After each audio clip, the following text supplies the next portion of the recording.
Hey everybody, Rick Powell here from Real Broker LLC and the Powell Fine Homes Group. Today I want to talk about a quick market update on Meridian. Now, not just the one you normally see from everybody where, hey, last month we sold X amount, whatever. I want to do a deeper dive with both a 90-day rolling snapshot as well as a 5 to 7 day snapshot so we can see what's happening in real time as well as what has been going on for the last 3 months because there's good history on both sides of it. Not so worried about the year ago median price. And on this particular city on Meridian, I did do some deep dive numbers just so we can go into what's driving the median price going up or down any way you look at it. But what I want to do today is specifically look just, basically the last 5 to 7 days as well as the last 90 days. And I've got a bunch of graphs here to go through it. So without any further ado, let's jump over to that. And whoops, wrong way. Here we go.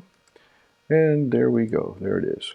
All right, so this is for Meridian. This is a firm that we actually have a subscription to. Most of the data is coming out of the MLS, I'm not going to lie, but at the same time, they also capture everything that's going on at the assessor's office. And that could be a for sale by owner, it could be an interfamily transfer, but it captures the value, which helps, taking a look at what are new listings coming on at, what are homes transferring at, what's happening to the average price per square foot, all of those things. So let's take a look at this real quick and we'll jump into it. What they have right here between the buyers and sellers market, they just, for whatever reason, it's an arbitrary number as far as I know, but 30 is considered a balanced market within this report. So right now we are almost at 50, we're at 48, which means it's more of a seller's market, and that's literally because there's no inventory to speak of. We have far more inventory than we had last year, no question. However, historically speaking, we do not have anywhere near the inventory we should for the time of year, for the amount of buyers in the market, et cetera, et cetera, et cetera. That is why house prices have not come down that far. The median price keeps floating up and down. It's primarily a function of we're not selling as many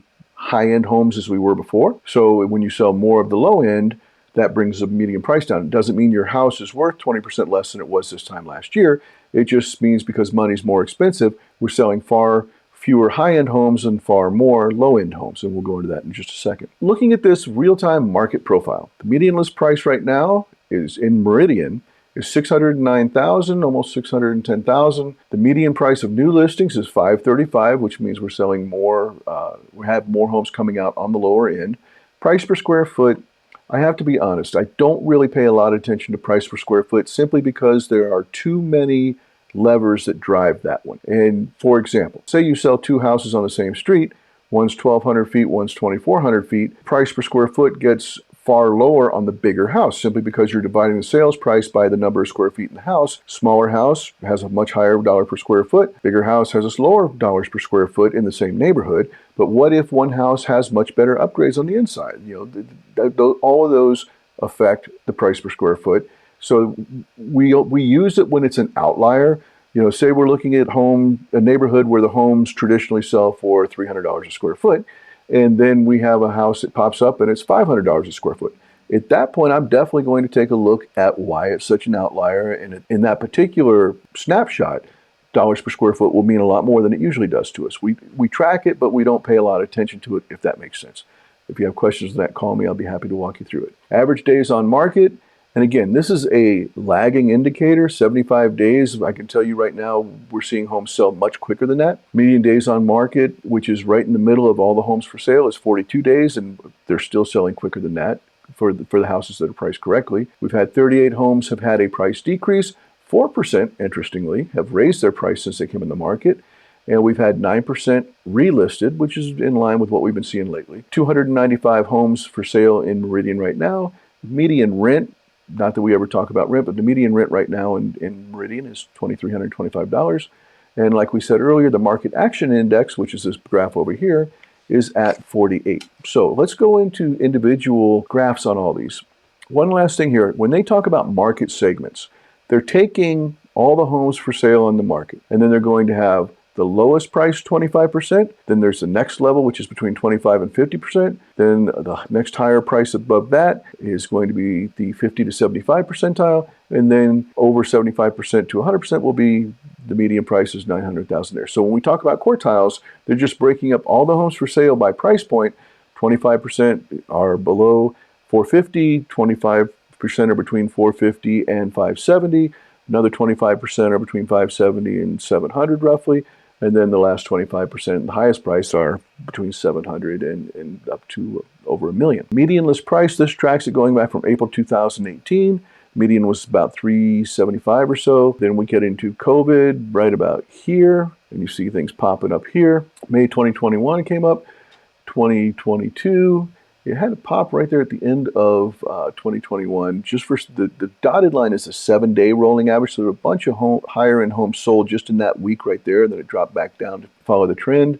And then you see it popped right here when the interest rates got lower at the end of February, or the beginning of February rather. That was a little bit of a spike, and then they floated back up. And if we look at this in a week, which we will, you'll see there'll be another jump in the jagged line right here, because over the last week, the interest rates dropped down below 6.5 and stayed there all week. So there's going to be more pendings right there. So in the segment section right here, what you're seeing here is on the dark blue line is the highest percentile, highest 75, from 75% up to 100% of the highest selling homes. You can see right in the summer of 2021, they shot up over $1 million. Then they dropped right back down as the season slowed down with the regular seasonality for winter. And then springtime, here they come popping back up.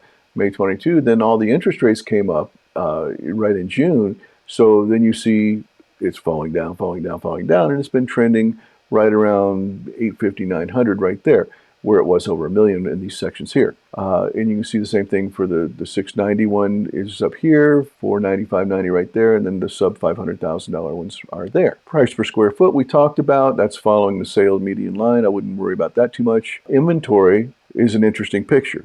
You see back in 2018, we had well over 400 homes, and the end of 2018, we had over 600 homes. We didn't hit that again until this last fourth quarter of 2022, when the interest rates got so high and everybody freaked out, and you had a flood of homes, relatively speaking, to the year before, from all the people that had the fear of missing out, all the sellers, and the buyers were just hitting the bricks, because all of a sudden, by November, the interest rates were over 7%. That's why you see the inventory peaked over 600 there, but then it's dropped right back down again. And if you draw a straight line going over, we're still well below where we were in 18 and 19, all the way until COVID hit. So we still have less inventory than we need, but we'll see, as the summer goes on. Nobody has a crystal ball. Everybody said, oh, we're going to have a flood of inventory. We haven't seen it. We are seeing more homes come on, as is normal with the seasonality, but we're not seeing anything that resembles a flood that some people predicted. Okay, market action index, we talked about that. It is still a seller's market according to the data that they have. And, we're seeing good demand rising in all four categories, with the highest being, of course, the lowest in homes, simply because they're the most affordable. And then the next level is the second highest. And, it's inverse to the pricing. The pricing, the blue line would be on the highest part, but because we're talking about demand and sales, the lower end homes are selling more and the higher end homes are not. You go back to May of 2021, and the highest price homes were almost selling as much as the lowest price homes. Very interesting. All right, so days on market. This is one of the things I wanted to take a look at. Again, solid line is rolling 90-day number, dotted line is rolling 7-day average. Going here, May 22, interest rates start coming up, and also the end of the summer, and all of a sudden everybody's like, hey, we got to buy our houses now because A, there was low inventory, but B, rates are coming up, so we need to jump on it. All right, and then here in June, rates really started getting high, and by July they were very high. Then all of a sudden, days on market shot up. Then you get all the way into November, December, and we were, pushing 90 days, which shocked everybody. But it was a reflection of 7+% mortgage rates, and everybody was shocked that the market has shifted. And anytime there's a market shift, going back 20 years now, we've seen it happen. Market locks up. There's a period where the sellers are still trying to get the prices from earlier that year, before the market shifted. The buyers are afraid of a 20 or 30% decline in prices, so they're trying to make their offers based on a 20% erosion of the value of the home.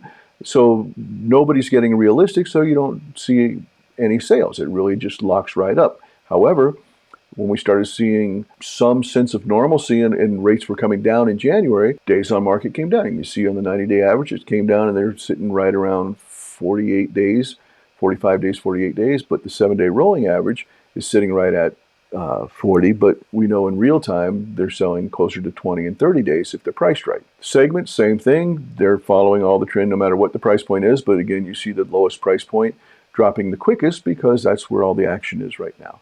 That's what's going on in Meridian. We're seeing all the positive signs that we want to. This is good. We're actually comfortable with where the inventory is. We'd like to see more, but we don't have the flood. We don't have a huge erosion in prices on the homes we're seeing coming out right now. And even though only 4 homes on this snapshot raised their prices earlier, last month, we did see quite a few homes raise their prices. And you're probably going to see more of that. As new homes come on the market, they're going to be bumping up instead of coming in lower than the houses on the market based on condition and the advice they get from the realtor and where the seller is sitting in their mind where they think the house should be worth. You're going to see homes come out a little bit higher. I know that for the entire Boise MSA in the month of March, the median list price came up 20%, so that's a good sign. So that's where we're at. That was a lot of data in a short period. I usually don't go that deep into it. Sorry about that. That's what's going on. We like what we see. I'd still like to see the erosion stop in the median price, but the reality is we're getting into the next 2 or 3 months are going to have the worst median comparisons there are, because the peak for the entire metropolitan statistical area, all of the Boise area, Treasure Valley, if you will, the peak was May of last year. Peak for the median sales price for the whole area was $602,500, and that was May of last year, and that's what we're going to be comping against starting next month. So you're going to hear a lot of bad news about the median price, but all in all, we're seeing more homes sold, we're seeing more buyer traffic, and the rates are coming down. All of that works in our favor. Thanks for watching. If you have any questions, let me know. Give me a call, send an email, make a comment in the video down below. We'll be talking soon. Thanks so much.